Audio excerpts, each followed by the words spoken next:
Hello, everybody, and welcome to the latest in this series of podcasts with myself, Liam Carroll of SYS Wealth and Financial Planners. These podcasts are called Health for Your Wealth, and the idea is that we have experienced practitioners who are experts in their fields and hopefully give nuggets of information that can help you maybe both professionally and personally. And today, delighted to be joined by Cathy Corbett. And Cathy, thank you very much for taking the time to join us. I'll just give a brief introduction of Cathy here. So Cathy is dedicated to helping people and businesses change, integrate with others, and grow. She has 25 years experience in corporate customer and relationship management roles as an entrepreneur and owner of 2 award-winning food businesses, which I'm sure we'll hopefully hear more of later on. She's professionally qualified as a coach with neuroscience, a trainer in emotional intelligence, a lean practitioner saving money for business by eliminating bad practice and waste, and in food safety management. And she coaches individuals, teams, and business leaders. She runs foodbusinessgenie.ie also, which is a practical experience-based mentoring and training service for owners. So Cathy, thank you very much for taking the time to join us here today. Thanks for inviting me, Liam. Thank you very much. I appreciate it. No problem at all. And Cathy, the first question to ask, and I think we ask everybody this question anyway, but both on a personal level and a professional level, how have you been affected by the last 14 to 18 months with the whole COVID experience? I suppose I approached this from a very different perspective because I was planning for change anyway. Little did I know how much change I was bargaining for, right? But my start to COVID was hoping that we'd get a flight back from the top of Finland from a charity trip that I was doing with 20 other people that I didn't know. And we were camping out in -20 for Deborah Ireland, which supports kids and adults that don't have much collagen in their skin. So it's called the butterfly disease because their skin flakes away. It's a terrible condition. And we had all just decided to push ourselves outside our comfort zone and go up to the Arctic camping out. We had no electricity, running water. We had backpack food, and but it was the most amazing experience. And I suppose phone connectivity wasn't really strong either. So I hadn't a clue what was going on, right? So I was walking through Helsinki airport on the way back, and it was like Armageddon. And then I got to Dublin airport and it was like, holy God, what's going on here? The world had changed. So I suppose reality set in. Now, the first lockdown, Liam, was, if you can remember, sunshine. Everybody was doing up their gardens, painting their back walls, painting their sheds, their birdhouses, everything that they wouldn't touch normally. And loving life. There was parties amongst the family unit going on goodo, and then we all started getting sick of each other, right? So we got a little taste of normality for a while, but then I suppose the second and the third lockdowns were much tougher. So for me particularly, coming out of the restaurant business where I was meeting hundreds of people every week, I was so used to connecting with and talking to various types of people, different people every day. You never know who is walking in through your door. And when that gets stripped away from you, it has a huge effect on your system, because there's this chemical that's secreted in your brain called oxytocin, and it's our connection, our love kind of chemical. When we're connected to other people, our systems feel stable, because we feel we have a support tribe around us. And so that chemical oxytocin is the opposite of what drives anxiety, depression, and cortisol, which is the stress hormone. So when you have loads of oxytocin because you're connected with people, you feel so much happier and you're able to cope with life. And when that's stripped away, that's why we all kind of felt, particularly going into the November, December lockdowns, wow, this is tough, And that with, I suppose, the reduction in daylight hours, that happy hormone serotonin is also, a little bit depleted from our system. And unless you're an avid exercise fan, you're motivated enough to get out in nature to try and balance out those hormones. Stripping those two out of your system is what, had a huge impact on people. So our happiness and our connection hormones are way down, our systems are going to feel definitely in a precarious position. So I suppose that was the biggest negative, but the positive for me is that I was deciding to change career, and it gave me a huge opportunity to upskill myself to a level that I would never have achieved without, you know, the space for all the learning and the continuous professional development. So that was a big plus for me.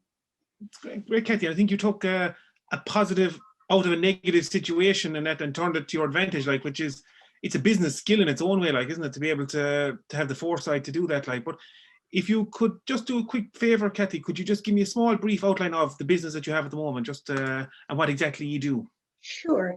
So Liam, I owned and operated 2 restaurants for 11 years. I started off with a nighttime restaurant, and that was in Newcastle West.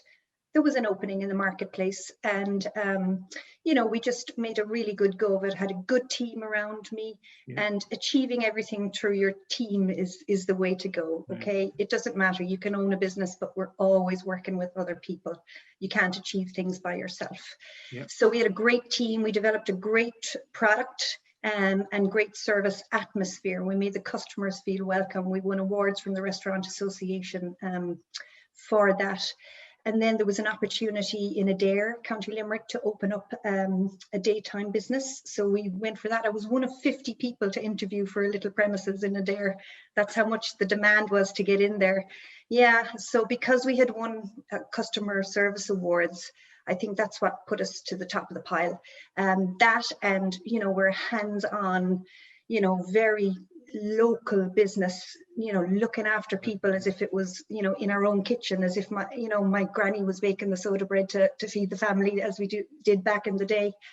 So we brought that to Adair, and that was our USP, really. Everybody that came in the door, we wanted them to feel like they were in their own front sitting room or dining room, having their dinner with friends. And that's what we modeled our business on.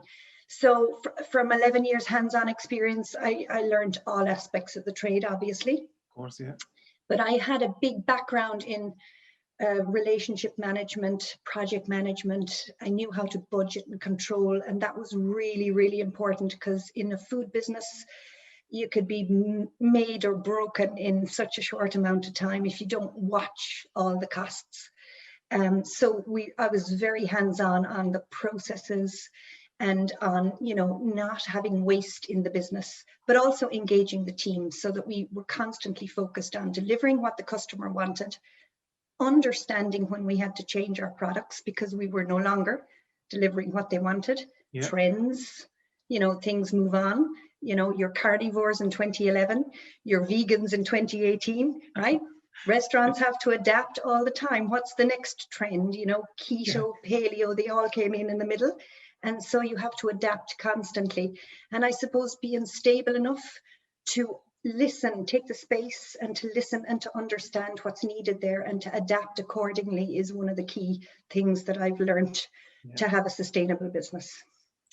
So I kind of wanted to grow on that. And especially when it's about entertaining customers all the time, that's when I chose to do coaching. I knew I wanted to grow professionally myself. And I was always fascinated talking to people, the energy exchange between two people when they sit down and have a conversation. It can go one way or another, but it's up to us to be able to manage and control that energy, and to, you know, you get back what you give out.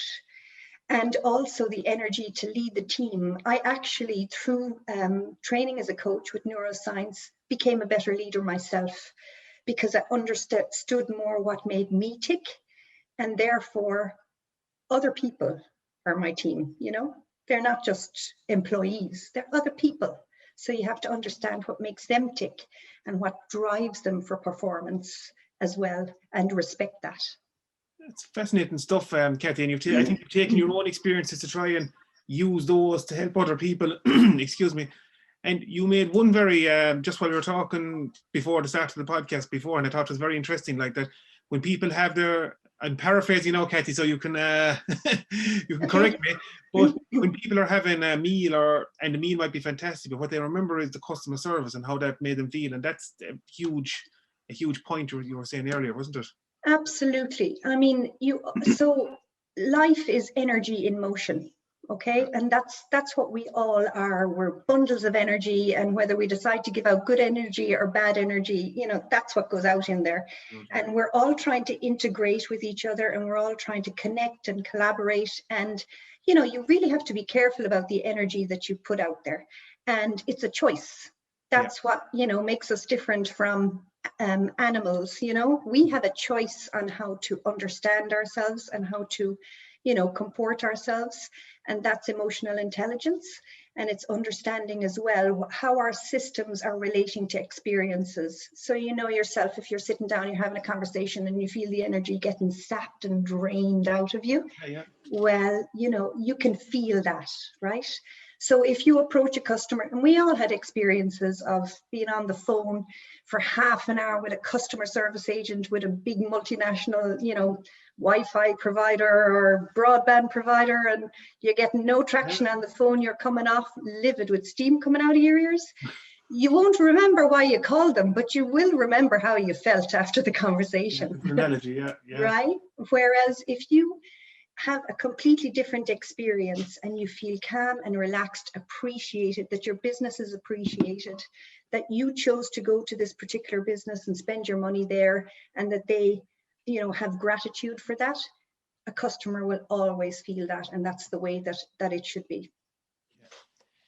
Cathy, you have 25 years experience in corporate customer and relationship management. What tips could you give to people that you think are that people find very useful, that are totally underused in their industry, I suppose, really? Okay. So the first thing, Liam, is all business is people dealing with people. So people buy from people that they know, like, and trust. So trust. Leadership is achieving amazing results through other people, and you're going to achieve better results if people trust you.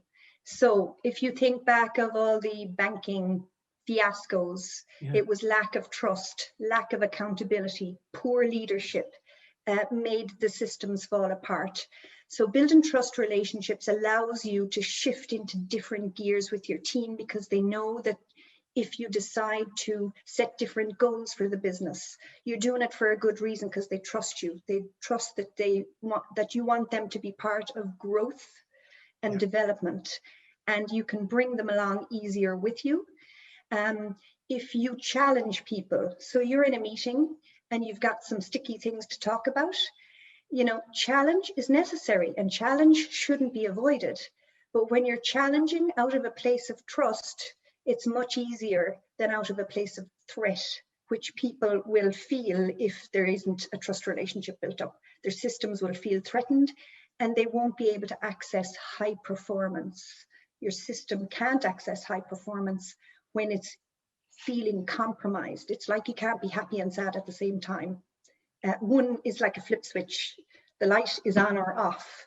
It's a reward state through trust, or it's a threat state, which shuts down your system. So that's the very first thing I would say.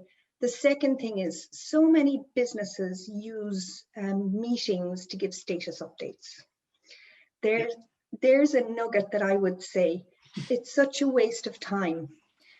What a fantastic way to have a think tank, an ideas generation workshop.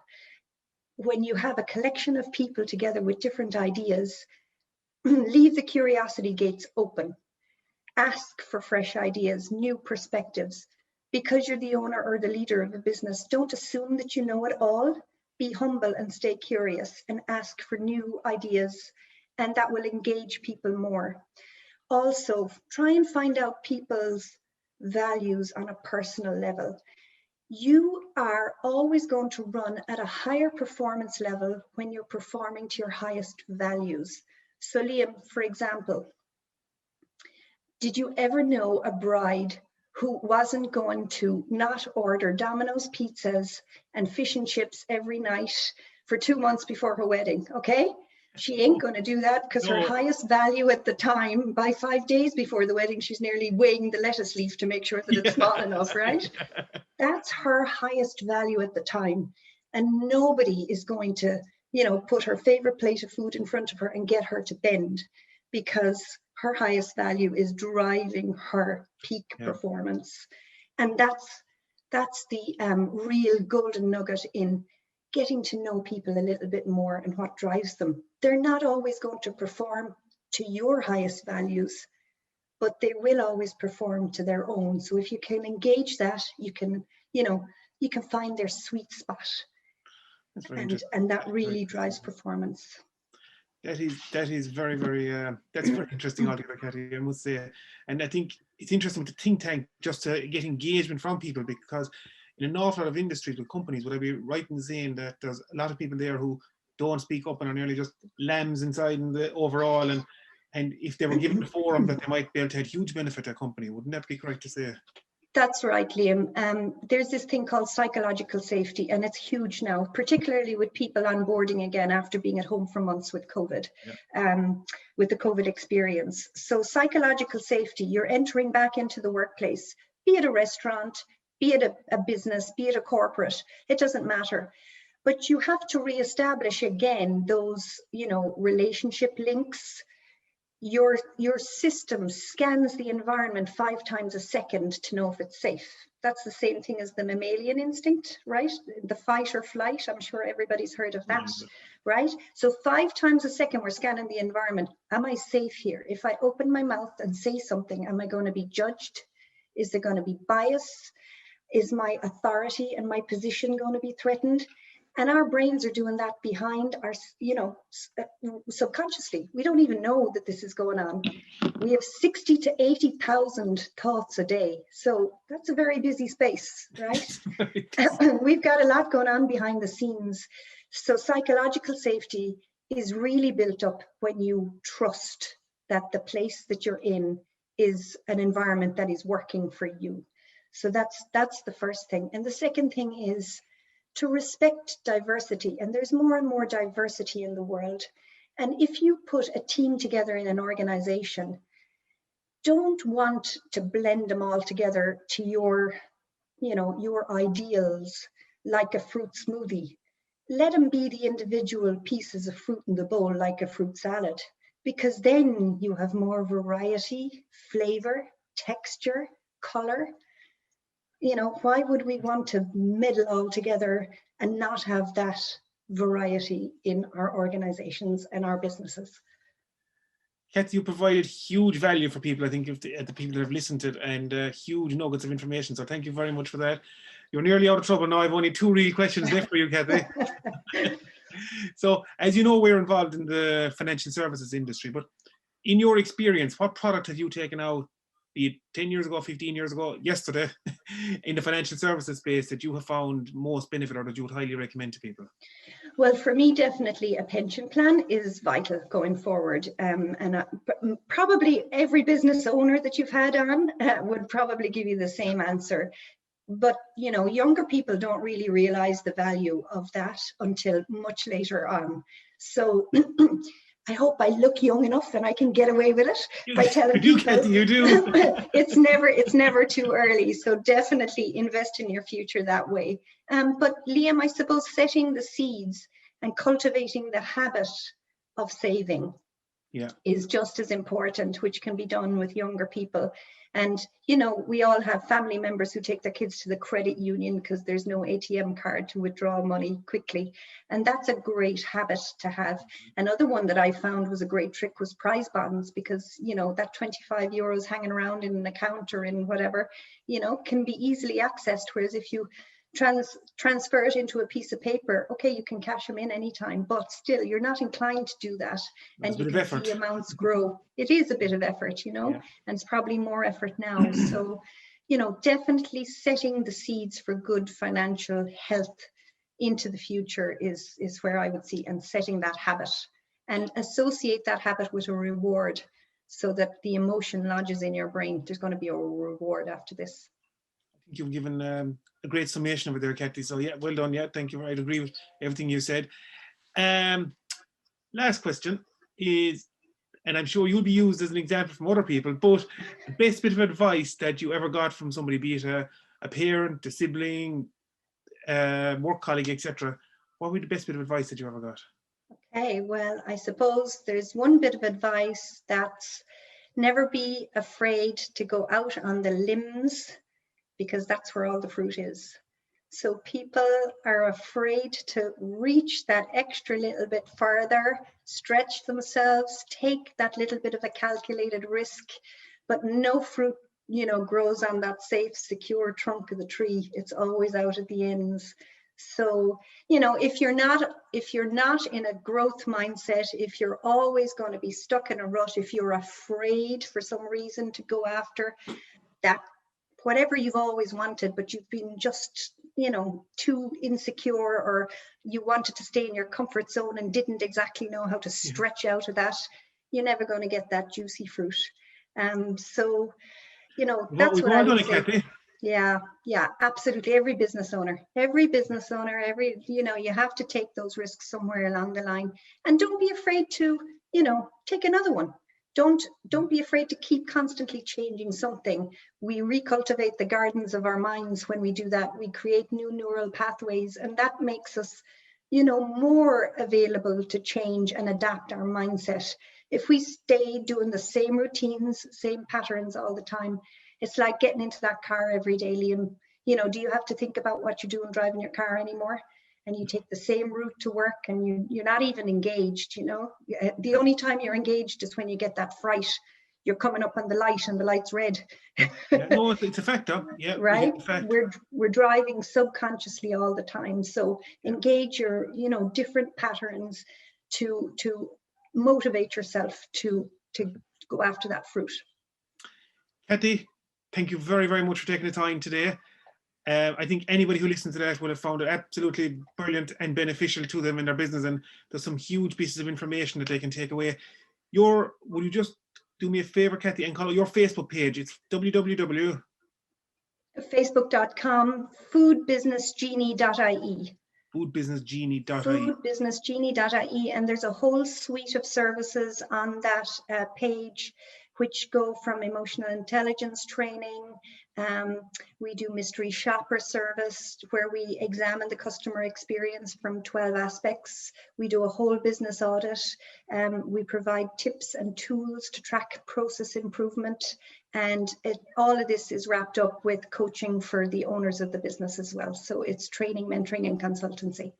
Fantastic. And any business owner, particularly I think in the food industry, Cathy, I'd be correct in saying, should take the time to meet up and do a Zoom call. And you're available on Zoom to do calls, Cathy, introductory calls and things like that anyway, isn't that correct? Absolutely. And every introductory call is free, Liam. It's Brilliant. A chemistry check. My business is all about building relationships. Brilliant.